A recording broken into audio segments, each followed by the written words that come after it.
Here's the question everyone's been wondering for the past few days. What would happen if both North Korea and South Korea merged into one single nation? Yes, I know this isn't something that's going to happen in the near future, but it certainly is a possibility, and one that might actually happen sooner than we expect. Just 1 year ago, nobody would have predicted that now, in the spring of 2018, Kim Jong-Un would shake hands with the South Korean president, Moon Jae-In.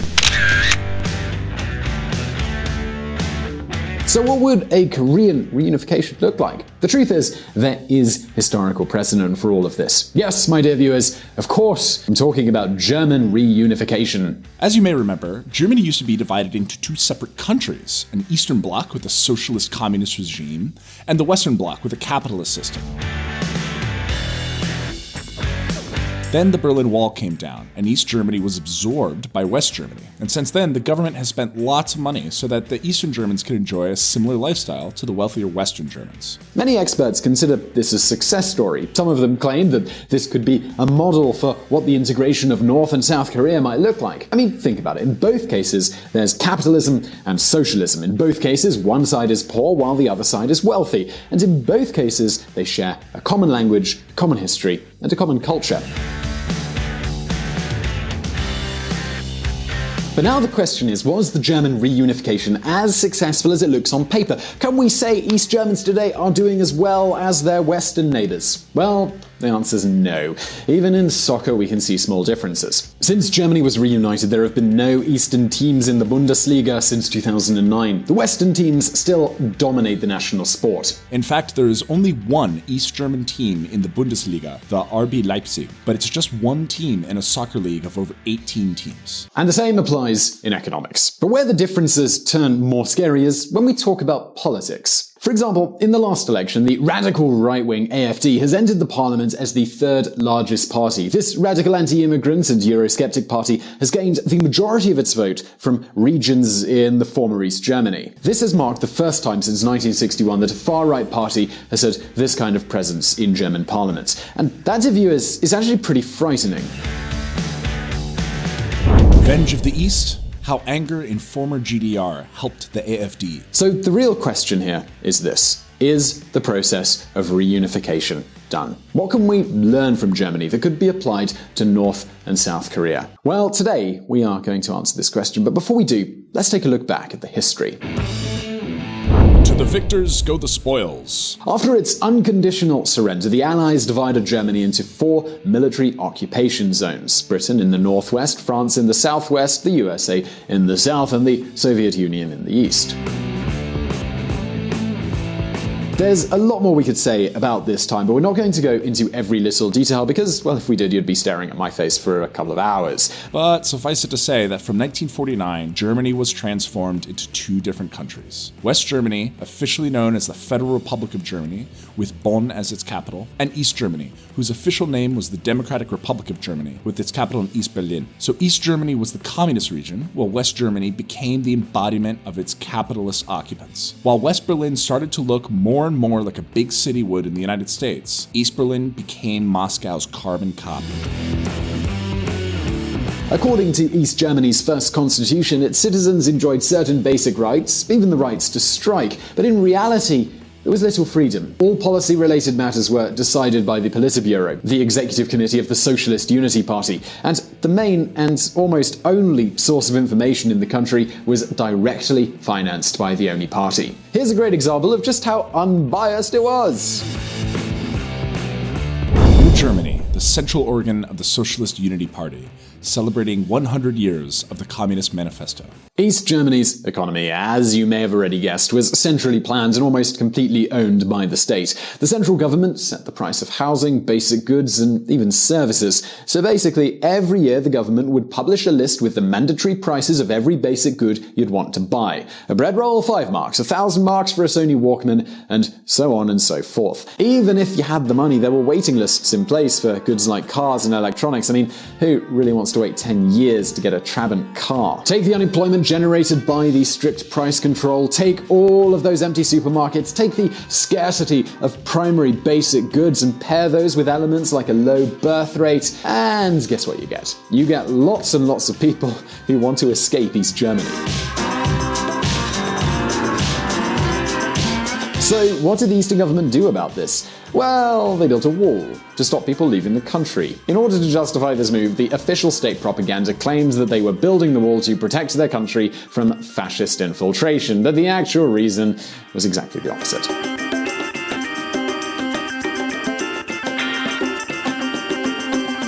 As you can imagine, what with having a literal wall between them, the relationship between East and West Germany wasn't exactly friendly. In fact, West Germany didn't even recognize the East German government because they claimed to be the only legitimate state for all Germans. And the East did the same thing. Now, this might actually remind you of something. Yes, it's more or less the relationship that the two Koreas have with each other, although in the former case there were no nuclear bombs involved. And just like North and South Korea are reaching an agreement, East and West Germany normalized their relations in the 1970s. But the real twist in history, that came in the year 1989.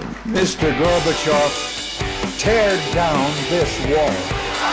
At the beginning of 1989, almost no one could have anticipated that the 40th anniversary of the GDR would also be its last, and that Germany would be reunited once more. But then, history found a way to surprise us all. The speed at which these changes occurred was astounding. Only 10 months after the fall of the wall, East and West Germany would become a single nation.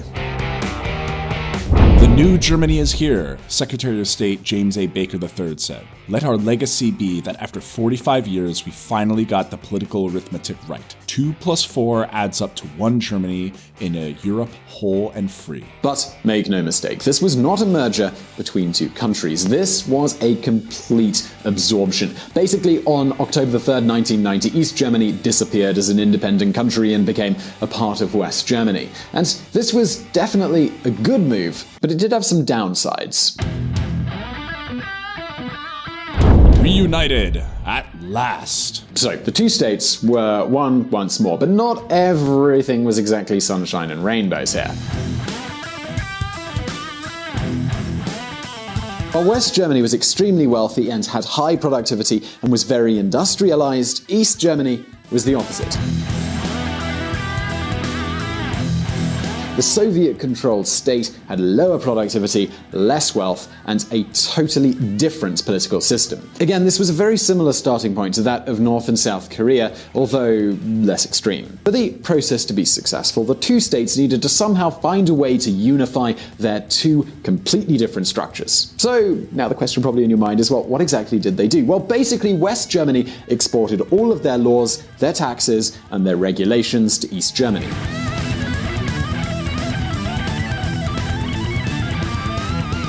In exchange, they also took care of all the infrastructure costs. This means that the Western taxpayers would pay for the highways, the railroads, and the streets of Eastern Germany. And now I know what you're probably thinking right now. This sounds pretty fair, right? I mean, if you want to join your poorer neighbor to create a bigger country, you kinda have to help them recover. But economics is way more complicated than just pouring money into something. Basically, the reunification meant the total collapse of the whole Eastern economy. And why was this? Well, just think about it. I mean, having a single country means having a single market too. A single market where Western companies were several times more productive than their Eastern counterparts. So Eastern factories, they just couldn't compete. For example, East Germany produced the famous Trabant car. I mean, compared with a BMW or an Audi, a Trabant is just a toy. So the demand for those cars, well, it just dropped by the day. Many refugees hoping to settle in the West dumped their communist-built vehicles near the West Germany embassy in Prague. Alright, so imagine the situation. You work in a Trabant factory, but the company has to close because nobody's buying their cars. Then you go to the supermarket and everything you want to buy is produced in the West because, well, they have the best factories. But then again, everything is more and more expensive because, well, surprise, all of a sudden you live in a rich country with really high prices. And this isn't the end of the story here. I mean, imagine you're an old man in the East and you get a pension that's calculated based on the prices during communist times. But now it's 1990 and you go to the supermarket and the bread has a Western price, which is triple.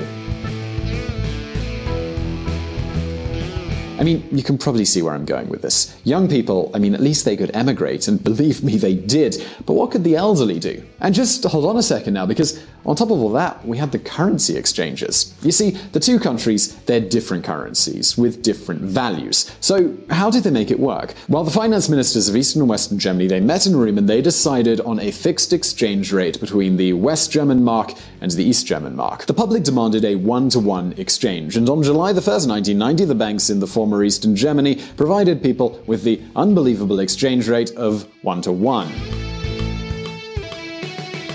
I say this in quote marks because the theory was one thing and the reality was quite another. Most of the banks would sell you one Western mark for 2 Eastern ones. This is an exchange rate of 2-to-1, and on the black market, that exchange rate would be anywhere from 8-to-1 to 12-to-1. So from one day to the next, all the money that you had in your savings would lose half of its value.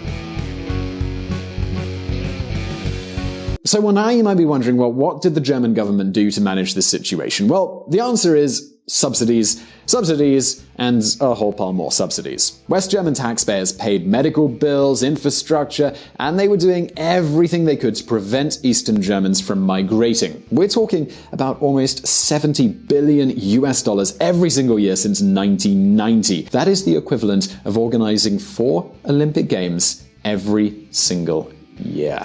So, now I know what you're wondering. After almost 30 years, is this reunification process done? Can we say that Germany is now an equal country? Well, dear viewer, the answer is yes, and also no.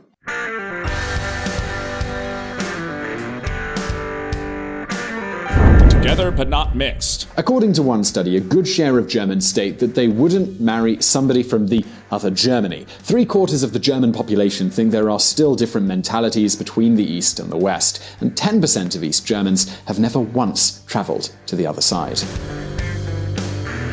And of course, there are still differences in economic terms. If you look at this chart, you can see that at the time of reunification, the GDP per capita in the East was 9,400 euros as compared to 22,000 euros in the West. Today, it's 27,000 euros and 41,000 euros. Yes, the differences are more subtle, but nobody can seriously claim that there are no differences. And of course, we still have the cultural differences. A research study done by Jacob University in Bremen measured community spirit considering a number of factors including trust in institutions and tolerance towards the LGBTQ community as well as ethnic minorities. All the regions that once made up East Germany appeared in the bottom half of the index.